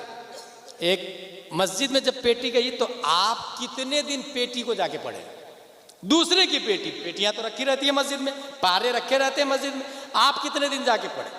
दूसरे ने अपनी माँ के नाम से दिया पारे, तो आपने नहीं पढ़ा, तो आप जब अपनी माँ के नाम से देंगे तो दूसरा क्यों पढ़ेगा? बेवकूफ है दुनिया क्या? टीट फॉर टैट, जैसी करनी वैसी भरनी, कमा तदीनो तो दान। दूसरे की माँ के नाम से आप नहीं पढ़ेंगे तो आपकी माँ के नाम से कौन पढ़ेगा? इसलिए धीरे धीरे पेटी पे पेटी, पेटी पे पेटी। मुअज्जिन फिर मसला पूछता है, मुफ्ती साहब 50 पेटियां हैं, पारे बोसीदा हो गए, दफन कर दो? बोले हाँ दफन कर दो। गई पेटी कब्रिस्तान। क्यों गई कब्रिस्तान? क्योंकि हम खुद मुफ्ती बन के पेटी भेज दिए थे कि माँ को सवाब मिलेगा। मुफ्ती खुद बन गए, फैसला खुद कर लिया। पेटी देने से पहले मुफ्ती साहब से पूछे, जामिया कादरिया में आए, हजरत माँ के इसाले सवाब के लिए क्या दूं? अब मुफ्ती साहब बोलेंगे माँ के इसाले सवाब के लिए आप नूरानी तालीम दे दें, आप अनवार शरीयत दे दें, आप नहमीर और शरे जामी दे दें, मीज़ानो मुनशइब दे दें। इदारे में जिस किताब की ज़रूरत है मस्जिद में जाके बहार शरीयत और कन्जुल ईमान और बुखारी शरीफ रखे, मुस्लिम शरीफ तर्जमा वाला रखे, तिरमिजी शरीफ रखे। अब जिसकी ज़रूरत है अगर वो दिया आपने, तो एक बच्चा अगर आपकी दी हुई किताब मीज़ानो मुनशइब पढ़ता है, उसके बाद में वो हिदायतुन्नौ पढ़ा, उसके बाद में शरे जामी पढ़ा, उसके बाद में सादिसा सामिना तखस्सुस फिल फिक्र मुफ्ती बना, जब तक वो मुफ्ती जिंदा रहेगा आपकी वालदा को सवाब मिलता रहेगा। ये है बुनियादी बात। पारे देने से पहले, पेटी देने से पहले पूछे किस चीज की जरूरत है, वो दे। कुरान शरीफ बेटी को दिया, बेटी ले तो जाती है कुरान शरीफ, मगर इतनी अच्छी जगह और इतनी ऊंची जगह रखती है कि जिंदगी का हाथ कभी कभी वहां पहुंचता है साफ सफाई के लिए। जुमला पे नोट कीजिएगा, जिंदगी का हाथ कभी कभी पहुंचता है साफ सफाई के लिए। क्या इसके लिए कुरान नाजिल हुआ था? कुरान के दरअसल 5 हुकूक है, सबके हुकूक होते हैं दुनिया में, ऐसी कुरान के हुकूक है। मेरी तकरीर अब खत्म होने जा रही है, 5 हुकूक सुन ले। नंबर 1, तस्दीक, कुरान को माने। कैसा माने कुरान को? कि ये अल्लाह की आखिरी किताब है और हर आयत को माने। किसी ने एक आयत का भी इनकार किया, गया काम से। तस्दीक, कुरान शरीफ में आया हर सहाबी जन्नती है। अब अगर कोई अमीर मुआविया को जहन्नमी बोलता, माज़ल्लाह रब्बिल आलमीन, गया काम से। सहाबी जितने हैं सबके सब जन्नती है। और कुछ डुप्लीकेट मौलाई लोग लॉलीपॉप दे करके गुमराह कर रहे हैं सुन्नियों को कि ना हम अली वाले हैं, अली वाले। भाई ओरिजिनल अली वाले हम हैं, मसलक के आला हजरत वाले। क्योंकि हजरत अली रज़ियल्लाहु ताला अन्हु की ताकत और कुव्वत हमने बताई दुनिया के सामने। वहाबी देवबंदी तो तबाह बर्बाद कर रहे थे इस्लाम के सिस्टमाइजेशन को, ऑर्गेनाइजेशन को, स्ट्रक्चर को, मगर बरेली के कलंदर इमाम इसको मोहब्बत ने बताया, शेर शमशीर जन शाह खैबर शिकन पर तबे दस्ते कुदरत पे लाखों सलाम। ओरिजिनल हजरत अली के मानने वाले हम लोग हैं, मगर इसका हरगिज मतलब नहीं कि अमीर मुआविया जहन्नमी माज़ल्लाह रब्बिल आलमीन। अमीर मुआविया सहाबी रसूल है, वो सरदार है, हमारे सर के ताज है। और जितने सहाबा है सब के सब सर के ताज है। किसी एक की भी तौहीन की माज़ल्लाह तो उसका ईमान खत्म, गया काम से, तबाह बर्बाद हो जाएगा। तो कुरान शरीफ की हर आयत को मानो, तस्दीक। अगर गरगरा के वक्त भी कोई पूछे कि ये कुरान की आयत है, तुम मानते हो? बोले हाँ मानता हूं। तस्दीक, कुरान की हर आयत की तस्दीक मैं करता हूं। पहला हक कुरान का, ये कुरान का हक अदा करें। पहला हक क्या है? तस्दीक। दूसरा हक कुरान का है तालीम, पढ़ें। कुरान मुकद्दस को पढ़ना। अगर कोई शख्स कुरान शरीफ घर में लाया और कुरान को मानता पढ़ता नहीं है तो कुरान का हक नहीं अदा किया उसने। अच्छा, बहुत सारे लोग कहते हैं हजरत मुझे पढ़ना नहीं आता, तो उंगली फेर लो ऐसे ऐसे ऐसे ऐसे ऐसे ऐसे ऐसे ऐसे। किसी ज़माने में किसी ने कह दिया ये सवाब का काम है, तो वो सिस्टम बना लिया, और कुछ लोग मसला भी बताने लगे कि हाँ ऐसे ऐसे कर लो ना सवाब मिलेगा। कहाँ लेगा भाई? वो एक्सेप्शनल केस है। वो जो शख्स पढ़ना नहीं जानता है उस पर फर्ज है कि पढ़े, लाजिम है कि पढ़े। यही बेटा अपने बाप के लिए 40वां में 40,000 रुपया खर्चा करता। बल्कि कुछ लोग लंदन में रहते हैं ना, तो फिर ये करते हैं कि 5 लाख रुपए का 40वां, 5 गांव के लोग आके खाना खाएंगे, 5 गांव के लोग आके खाना खाएंगे। चल भाई, खाना खिलाना क्या है? बहुत बुनियादी बात बताने जा रहा हूं कि रस्म रिवाज में कैसे उलझे। इस्लाम में 5 डज है, 5 डजंट है। डज में सबसे हाई क्वालिटी है फर्ज, उसके नीचे वाजिब, उसके नीचे सुन्नत मुअक्कदा, उसके नीचे गैर मुअक्कदा, सबसे नीचे मुस्तहब। ये खाना खिलाना क्या है? 40वां का खाना खिलाना ये फर्ज में आता, वाजिब में, सुन्नत मुअक्कदा, गैर मुअक्कदा या मुस्तहब। इसके अपोजिट में 5 चीजें हैं। सबसे ऊपर हराम, उसके नीचे मकरूह तहरीमी, उसके नीचे इसात, उसके नीचे मकरूह तंज़ीह, उसके नीचे खिलाफ औला। अगर 40वां नहीं किए तो क्या होगा? हराम होगा, मकरूह तहरीमी होगा, इसात होगा, मकरूह तंज़ीह होगा, खिलाफ औला होगा। ये कौन बताएगा? कॉन्वेंट में बताएगा, सेंट पायस में आएगा, सेंट जोसेफ में आएगा, CBSE वाला, जोनी एसपापा वाला बताएगा, nursery LKG 5th 10th graduation MBBS MD DM बताएगा, फ्लेक्सन पैरासीटामोल वाला बताएगा। क्या ये सब समझने वाली बात। ये 40वां का खाना जो 40 लाख का आप करने जा रहे हैं, ना फर्ज है, ना वाजिब है, ना सुन्नत मुअक्कदा, ना गैर मुअक्कदा, ज्यादा से ज्यादा खींच तान करके मुस्तहब में आता है। खींच तान करके लफ्ज इस्तेमाल कर रहा हूं 40वां की वजह से, मुस्तहब में आता है। अच्छा, कुछ लोग को ये हो गया है कि ना खाना खिलाना बहुत बड़ा सवाब का काम है, क्योंकि बुखारी शरीफ में आया अफजलुल इस्लाम अन युतइम अत्ताम, खाना खिलाना बहुत सवाब का काम है और अफजल इस्लाम है। भाई साहब, जिस जमाने में यह हदीस नबी ने कही थी, उस जमाने में खुद नबी के यहां 3-3 दिन चूल्हा नहीं जलता था। इस पे कभी रोना नहीं आता आपको? 3-3 दिन चूल्हा नहीं जलता था। उस जमाने में खाना खिला के लोगों को दीन सिखाया जाता था। उसी जमाने में ज़कात काफिर को देना भी जायज था, तालीफ कुलूब के लिए, जो कुरान शरीफ में आया है। लेकिन इस वक्त कौन ऐसा घर है जो भूखा है? अगर भूखा है तो यकीनन खाना खिलाना उसका सवाब का काम है, और बहुत सवाब का काम है। मगर आप 40वां में उस भूखे को ढूंढ कर लेकर लाते हैं क्या आप 40वां में उस झोपड़पट्टी में रहने वाले को दावत देते हैं जो 2 दिन से खाना जिसके घर में नहीं बना? इसी को कहते हैं रस्म और रिवाज में जाना। स्पिरिचुअल ऑफ इस्लाम का जनाजा निकाल दिया, सिस्टम पे नहीं चल रहे, ओरिजिनल इस्लाम को नहीं देख रहे। यकीनन खाना खिलाना सवाब का काम है, फर्ज, वाजिब, सुन्नत मुअक्कदा, गैर मुअक्कदा, मुस्तहब। खेस तान के 40 लाख का 40वां मुस्तहब में आता है।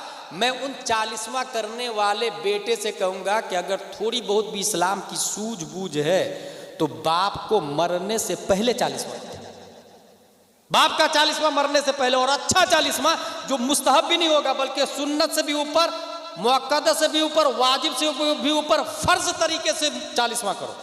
उसका तरीका लो, मैं बता रहा हूं, हमारे उलमा बताया, उलमा ने सिखाया और पढ़ाया हमको। और वो फर्ज 40वां इस तरह है कि माँ बाप से बात करें। और जामिया कादरिया में हजरत एक तालिब इल्म को दीजिए जो 1 घंटा हमें रोजाना घर पर दे। मेरी माँ को भी अरबी उर्दू पढ़ाए, मेरे बाप को भी अरबी उर्दू पढ़ाए, और उस 1 घंटे की कीमत होगी 10,000 रुपये महीना। 10,000 रुपये महीना से 12 महीने का कितने हुआ? 1,20,000 रुपया। एक साल के अंदर आपकी माँ, आपके वालिद साहब अरबी उर्दू दोनों लिखना पढ़ना दोनों सीख जाएंगे। और माँ बाप को अरबी उर्दू दोनों लिखना पढ़ना सिखाना ये फराइज में दाखिल है, जरूरियात दीन ये फराइज में दाखिल है। अब ये जो 40वां 1,20,000 का हुआ, उस 40 लाख के 40वां से अफजल आला है, क्योंकि वो मुस्तहब है, ये फर्ज है। अगर इस कंडीशन में आपकी मां मर गई, आपके वालिद साहब मर गए, तो हदीस की किताबों में आता, पढ़ते पढ़ते जो मर जाता है अल्लाह तबारक व तआला उसे शहीद में शामिल फरमा देता है। That is spiritual of Islam. तालीम, कुरान का हक अदा करे। दूसरा हक क्या कुरान का? तालीम, पढ़ें पढ़ें, बुढ़ापे तक भी पढ़ें, पढ़ने की कोई कैद नहीं होती है। हुजूर सल्लल्लाहु ताला अलैहि वसल्लम के बाद जिब्रील अलैहिस्सलाम आया, या रसूल अल्लाह, फला सहाबी का इंतकाल होने वाला है। नबी ने सहाबी को बुलाया, आपका इंतकाल होने वाला है। अच्छा, अपने लोग को कोई कह दे तुम मरने वाले हो। कैंसर पेशेंट आधे से ज़्यादा इसलिए बीमार है और नहीं जी पाते हैं कि वो उसको पता है मैं मरने वाला हूं। लेकिन जो मर्द मोमिन होता है वो मौत का इस्तिकबाल करता और इंतज़ार करता है। ये ऐसे ही है जैसे पिंजरा में अगर चूहा बंद हो और बाहर बिल्ली हो, तो कोई चूहा निकलना चाहेगा? क्योंकि उसे पता बिल्ली खा जाएगी। लेकिन अगर अंदर कोई शेर हो तो फिर तो वो इंतज़ार ही करेगा ना कि कब मैं पिंजरा तोड़ के बाहर निकलूं, क्योंकि उसे किसी का खौफ नहीं होता है। जो शख्स नबी की मोहब्बत में अपने वजूद को फना कर देता है, वो अपने आप में दुनिया में शेर हो जाता है, शेर हो जाता है, शेर। बल्कि मैं ये कह दूं, जो कुत्ता वली से प्यार करता है वो शेर पे भारी हो जाता है, तो जो इंसान नबी से प्यार करे वो कितना बड़ा शेर दिल हो जाएगा। इसी की तरफ आला हजरत ने इशारा किया, शेर को खतरे में लाता नहीं कुत्ता तेरा, इस चीज की तरफ। अच्छा, यहाँ एक और बात याद आ गई हजरत, आप ही मेरी तकरीर तवज्जो से सुन रहे हैं। वो बात यह है, असहाबे कहफ के बारे में आपने अपनी मस्जिद में सुना होगा। ये मैं मस्जिद का जिक्र इसलिए हर जगह करता हूँ कि जो शख्स अपने इमाम साहब की तकरीर सुनता है वो इंसान अपग्रेड है, वो अच्छा है, उसके ईमान की हिफाजत होती है। क्योंकि आपके इमाम साहब मुझसे अच्छी तकरीर करते हैं। मुझे माकूल नजराना दे के बुला लेते हैं, तकरीर सुन के आप लोग चले जाते हैं, मगर जुमा में हर जुमा नई तकरीर करने वाले इमाम साहब को लोग नमाज के बाद में 100 रुपये का मुसाफा करने को तैयार नहीं होता है। तकरीर सुनने भी लोग, तकरीर खत्म हो जाती है, अरबी वाला खुतबा शुरू होता है ना, तब जाते हैं और अरबी वाला खुतबा समझते नहीं। अरबी वाला खुतबा भी तकरीर ही है, खुतबा का मतलब ही तकरीर होता है। इसलिए तकरीर में पहले जाया करें। और अगर आप ये कहेंगे मेरे इमाम साहब आपकी तरह तकरीर नहीं करते हैं, ये मोस्टली सवाल आएगा ना, मेरे इमाम साहब तो है ठीक है, मगर तकरीर आपकी तरह नहीं होती है, तो उसकी वजह ये नहीं है कि वो इमाम साहब तकरीर मेरी तरह नहीं करते। वजह यह है कि आप 10,000 से ज़्यादा निकाल नहीं पाते हैं। आप तनख्वाह देते हैं 11,000, 15,000 किसी मस्जिद में, बल्कि किसी मस्जिद में हाफिज को रखते हैं ताकि वो मसला भी नहीं बयान करें।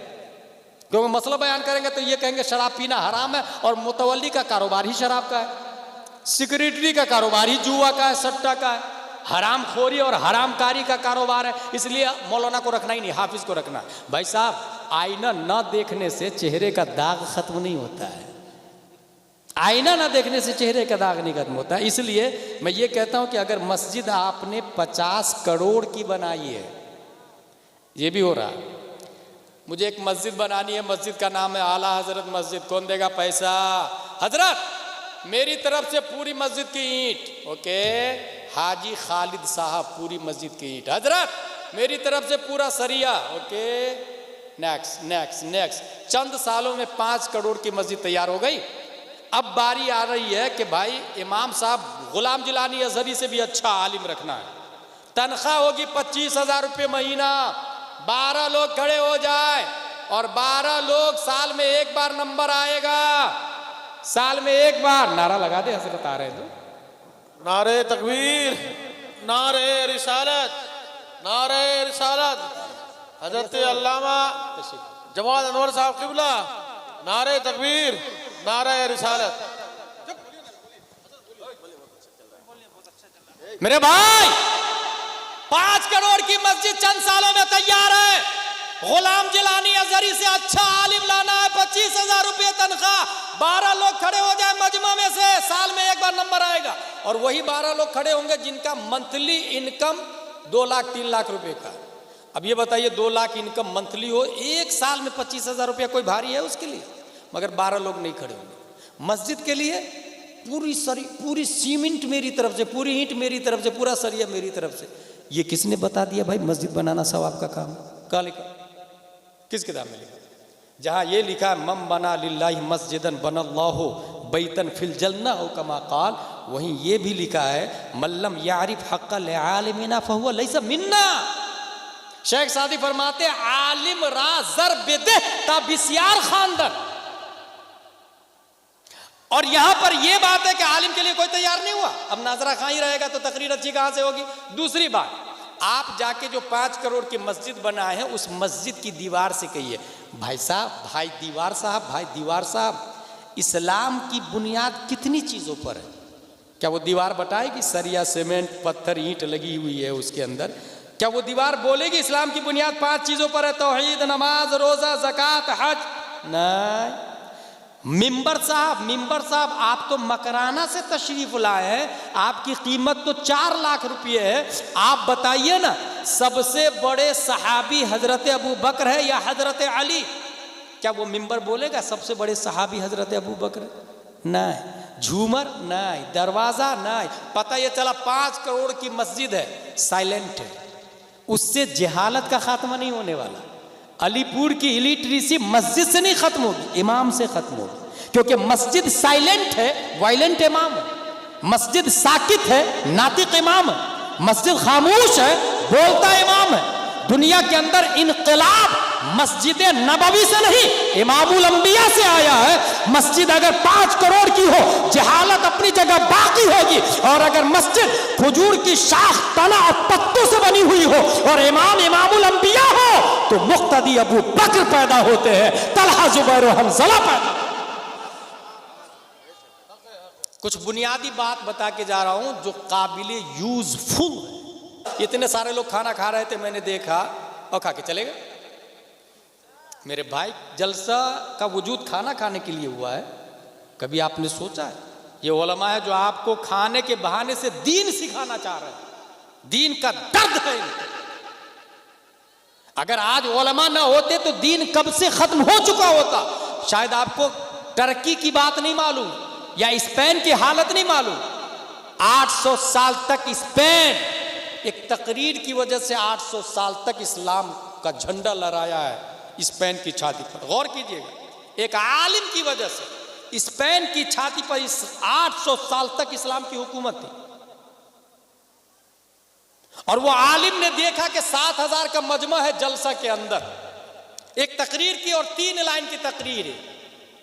अय्युहन्नास ऐनल मफर अलबहरु मिन वराइकुम वलदु अमामकुम वलैसा लकुम वल्लाहि इल्ला सिद्क़ वस्सब्र। मेरे दोस्तों कहां जाओगे? सामने दुश्मन, पीछे समंदर, डॉल्फिन, ब्लू व्हेल, शार्क, मगरमच्छ, दोनों जान के दुश्मन है। खा जाएंगे ये लोग, ये भी। सिवाय एलाए कलमा हक के दिया is no option, no chance, no way, no street, no path. ये तकरीर किसने की है? एक आलिम साहब ने। इस तकरीर की वजह से 7,000 के मजमा पर जो जुनून तारी हुआ, 800 साल तक स्पेन की छाती पर इस्लाम का झंडा लहराया है। वो आलिम साहब का नाम जानना चाहेंगे आप? उस आलिम साहब का नाम है हजरत तारिक बिन जियाद रदी अल्लाह ताला। तारिक बिन जियाद रदी अल्लाह ताला। 800 साल तक हुकूमत थी इस्लाम की। कहां पर? स्पेन में। किसकी वजह से? एक मौलाना की वजह से, हजरत तारिक बिन जियाद रदी अल्लाह ताला।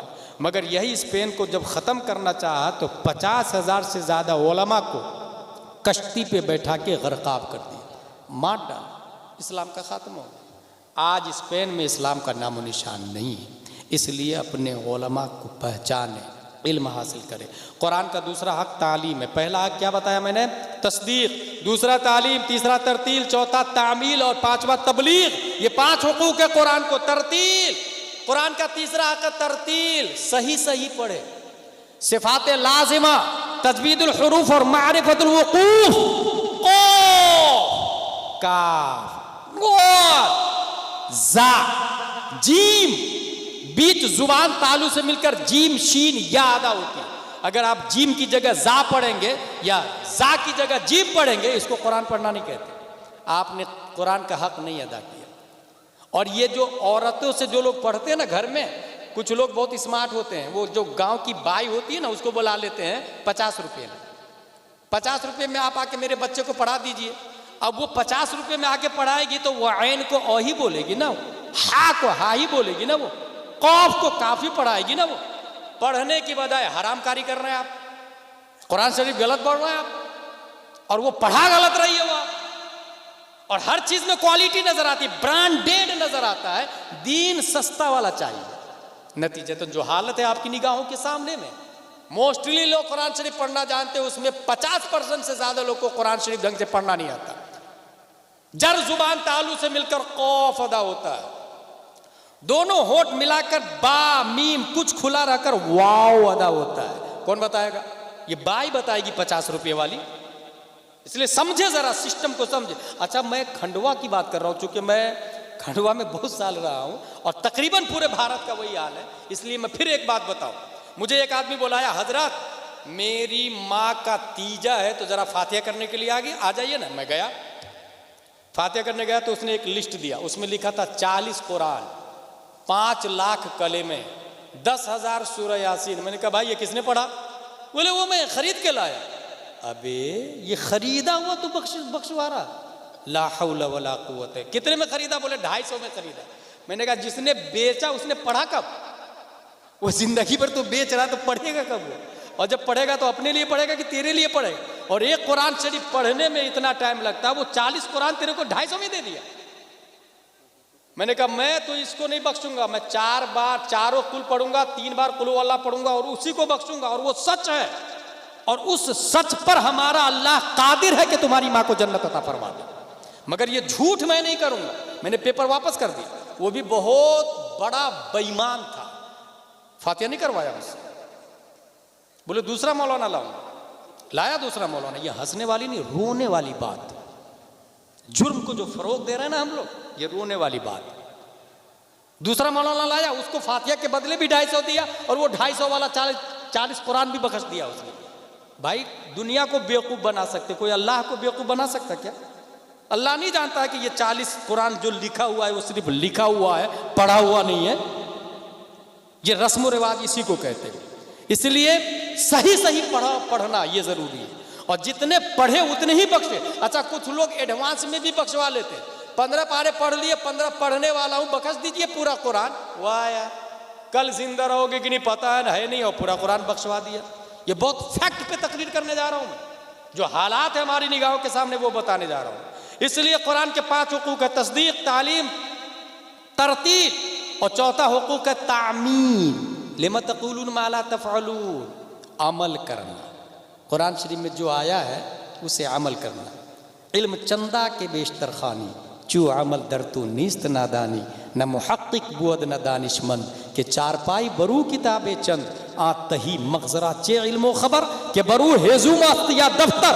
अगर पूरा कुरान पढ़ते हैं आप, समझते भी हैं आप, पढ़ना समझना दोनों आता है और अमल नहीं करते हैं, तो आप में और गधे में ज्यादा डिफरेंट नहीं है। आप तही मगजरा चे इल्मो खबर, के बरू हेजू मस्त या दफ्तर। उस खाली दिमाग को क्या पता कि उसकी पीठ पे किताबें रखी हुई है या लकड़ी का बोझ रखा हुआ। इसलिए चौथा हक है तामील, अमल करना। 5वां हुकूक कुरान का है तबलीग, बल्लिगु अन्नी वलो आया। है लोगों, मेरी तरफ से जो बातें पहुंची वो दूसरों तक पहुंचाओ। ये निज़ाम इस्लाम है, ये कॉन्स्टिट्यूशन ऑफ इस्लाम है, ये कुरान और साहिब कुरान है। कुरान अल्लाह की आखिरी किताब है। ये ChatGPT भी बोल रहा। इसलिए कुरान शरीफ के हुकूक को अदा करें।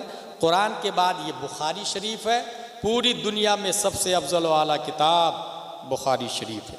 हुजूर सल्लल्लाहु ताला अलैहि वसल्लम की बात है इसमें, बात। हुजूर सल्लल्लाहु अलैहि वसल्लम के कौल व फ़िल और तकरीर को हदीस कहा जाता है, और लोग बहुत आसान समझते हैं बुखारी शरीफ। आज है जामिया कादरिया मज़हरुल उलूम में बुखारी शरीफ है, मगर लिखने में कितनी मेहनतों का, मशक्क़तों का सामना करना पड़ा, अगर आपको मैं बताऊं तो आप रोएंगे बैठ को। अगर एहसास ईमान होगा तो। मैं मुख्तसर सिर्फ इतना बता दूं, 19 जुलाई 810 ईस्वी में इमाम बुखारी पैदा होते हैं। बचपन में आंखों की बिनाई चली गई थी। माँ बहुत नेक थी, दुआ करती थी, अल्लाह मेरे बेटे की आंख दे दे, मेरे बेटे की आंख दे दे, मेरे बेटे की आंख दे दे। एक दिन ख्वाब में इब्राहिम अलैहिस्सलाम आए, जा अल्लाह ने तेरे बेटे को आंख दे दी। सुबह उठी तो मेरा बेटा देख रहा, माँ बहुत खुश हो गई। अ क्वेश्चन अराइज, ख्वाब में कौन आए? इब्राहिम अलैहिस्सलाम। जानते हैं क्यों? क्योंकि इमाम बुखारी का नाम है अबू अब्दुल्लाह मुहम्मद बिन इस्माइल बिन इब्राहिम। बाप का नाम इस्माइल, दादा का नाम इब्राहिम, और ये दोनों नबी हैं। ये दोनों नबी है कि नहीं? इस्माइल अलैहिस्सलाम नबी है, इब्राहिम अलैहिस्सलाम नबी है। नबी के नाम पर इनके बाप दादा का नाम है। इसका मतलब यह हुआ कि नाम का असर होता है। इसलिए अपने बच्चों का नाम पप्पू डिप्पू टिम्पू नहीं रखे, नबी के नाम पे नाम रखे, नबी के नाम पे नाम रखे। और नाम रखने से पहले मौलाना साहब को फोन लगाए, नाम रखने के बाद माना ढूंढने के लिए फोन नहीं लगाए। वो पप्पू का माना ढूंढ दीजिए ना जरा क्या होता है, परवीन का माना ढूंढ दीजिए ना क्या होता है। कहां से मिलेगा फिरोजुल लुगात में परवीन का माना? कहां से मिसबाहुल लुगात और अलकामुल जदीद में गुड्डू का माना मिलेगा? ये जहालत है, ये रस्म, ये रिवाज है। मुस्नद अहमद बिन हम्बल 7,50,000 हदीसें याद थी इनको, इमाम अहमद बिन हम्बल को। इमाम बुखारी को 6 लाख हदीसें याद थी। इमाम अबू दाऊद को 5 लाख हदीसें याद थी। इमाम मुस्लिम को 3 लाख हदीसें याद थी। मगर इमाम बुखारी ने बुखारी शरीफ में बगैर तकरार के 2,761 हदीसें कोट किया है। और याद रखिएगा बुखारी शरीफ ये किताब लिखने में 16 साल लग गए, 16 साल। और 3 मरतबा नजरसानी किया है। पहली मरतबा तो सफर और हजर में, और दूसरी मरतबा खाना काबा में गुस्ल करके 2 रकात नफल नमाज पढ़ के तबवीब करते थे। इस हदीस को इस बाब में, इस हदीस को इस बाब में, इस हदीस को इस बाब में। और तीसरी मरतबा मस्जिद नबवी रौजा और मिंबर मुस्तफ़ा के दरमियान बैठ करके तब ये किताब हमारी नज़रों के सामने में है। आज हमारे जामिया कादरिया में ख़त्म कादरिया भी आज हुआ, मेरे ख़त्म बुखारी भी। अल्लाह का लाख लाख शुक्र है।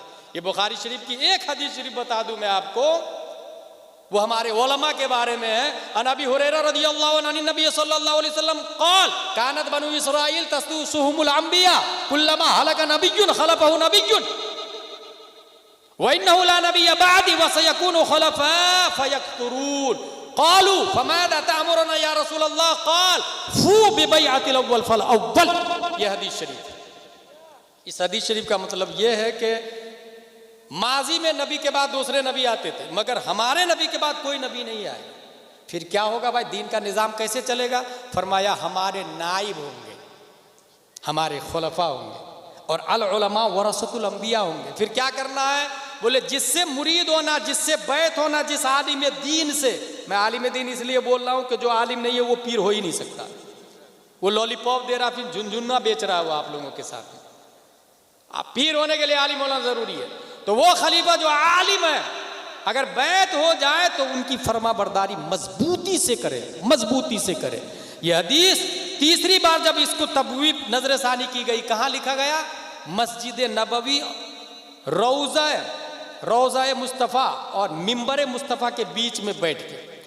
इसीलिए इमाम बुखारी ने ख्वाब में देखा कि हुजूर सल्लल्लाहु अलैहि वसल्लम के दाढ़ी मुबारक पर डस्ट है, तो वो साफ कर रहे, साफ कर रहे।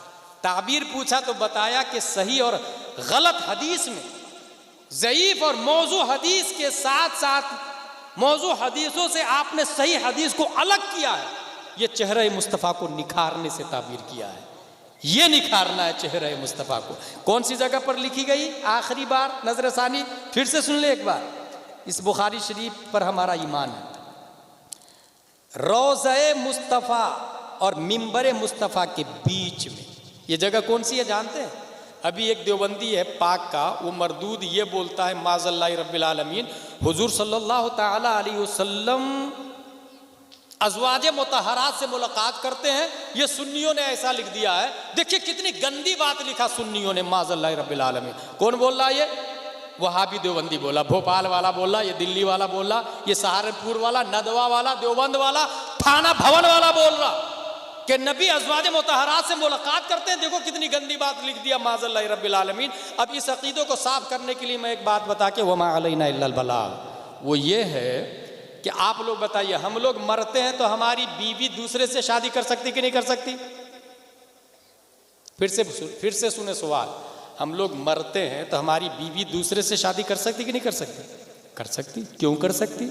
क्योंकि मौत नाक़िज़े निकाह है। मौत क्या है? नाक़िज़े निकाह, यानी मौत निकाह को ख़त्म कर देती है। जिस तरह सोते हैं तो वुज़ू टूट जाता है, नौम नाक़िज़े वुज़ू है, नौम नाक़िज़े वुज़ू है, ऐसे ही मौत नाक़िज़े गुस्ल भी है और नाक़िज़े निकाह भी है। इंसान मरता है तो हम लोग नहा के क्यों दफन करते हैं? क्योंकि उसका गुस्ल टूट गया, गुस्ल फर्ज है उस पर, और ये फराइज आयद होते हैं जिंदों पर कि उसको नहला के कब्र में डालेंगे। क्यों नहलाते हैं हम? क्योंकि गुस्ल टूट गया मरने से। मरने से गुस्ल टूटता है और निकाह भी टूटता है, याद रखिएगा आप लोग। मरने से गुस्ल भी टूट जाता है और निकाह भी टूट जाता है। इसलिए हमारी बीवी दूसरी शादी कर सकती और हमको नहलाया जाएगा। लेकिन हुजूर सल्लल्लाहु ताला अलैहि वसल्लम की जो अज़वाज मुतहरात है, उनका निकाह इंतकाल के बाद में हराम हराम अशद हराम। अज़वाज मुतहरात, नबी की बीवियां अज़वाज मुतहरात दूसरा निकाह नहीं कर सकती। क्यों नहीं कर सकती भाई? इसलिए नहीं कर सकती कि हम मरते हैं, वो जिंदा है। हम मरते हैं, हमारी मौत नाक़िज़े निकाह है, मगर हमारे नबी हमारी तरह नहीं मरे। इसलिए हमारे नबी का विसाल होना यह नाक़िज़े निकाह नहीं है। निकाह में अज़वाज मुतहरात बाकी है, और जब निकाह में बाकी अज़वाज मुतहरात, तो आप लोग ये बताइए, मरने के बाद जन्नती मर्दों को हूर मिलेगी कि नहीं मिलेगी? तो हूर के साथ में रहना क्या ये गलत बात है? हूर के साथ में रहना गलत बात है क्या? गलत बात बिल्कुल नहीं है। जन्नत में हूर के साथ में रहना ये शान की बात है, ये गौसे आजम की शान है, ये ख्वाजा की शान है, ये सहाबा की शान है, ये अंबिया की शान है, ये औलिया उलमा की शान है। जन्नत में जाना ही ये औलिया की शान और अंबिया की शान है। तो जन्नत में हूर के साथ में रहना ये शान की बात है, ऐब की बात नहीं। जन्नत में याद रखिएगा। अब मुस्तफ़ा का सेंटेंस सुने, हमारे नबी इरशाद फरमाते हैं, ये बुखारी शरीफ के अंदर आया, बैना मिंबरी व रौज़ती, बैना मिंबरी व बैना हुजरती व कब्री रौज़तुम मिन रियासिल जन्ना, मा बैना बैती व मिंबरी रौज़तुम मिन रियासिल जन्ना। मेरे घर और मेरे मिंबर के दरमियान जो जगह है वो जन्नत है, जन्नत। पता ये चला दुनिया वाले बाद में जन्नत में जाएंगे, हमारे नबी जहां दफन है वो आज ही जन्नत है, जन्नत। और जन्नत में अज़वाज के साथ और हूस के साथ में रहना ये ऐब नहीं बल्कि ये शान की बात है। नारे तकबीर, नारे रिसालत, हजरत अल्लामा गुलाम जिलानी अज़हरी, नारे तकबीर, नारे रिसालत, हक अदा कर दे। वाह वाह वाह, सुभान अल्लाह, सुभान अल्लाह।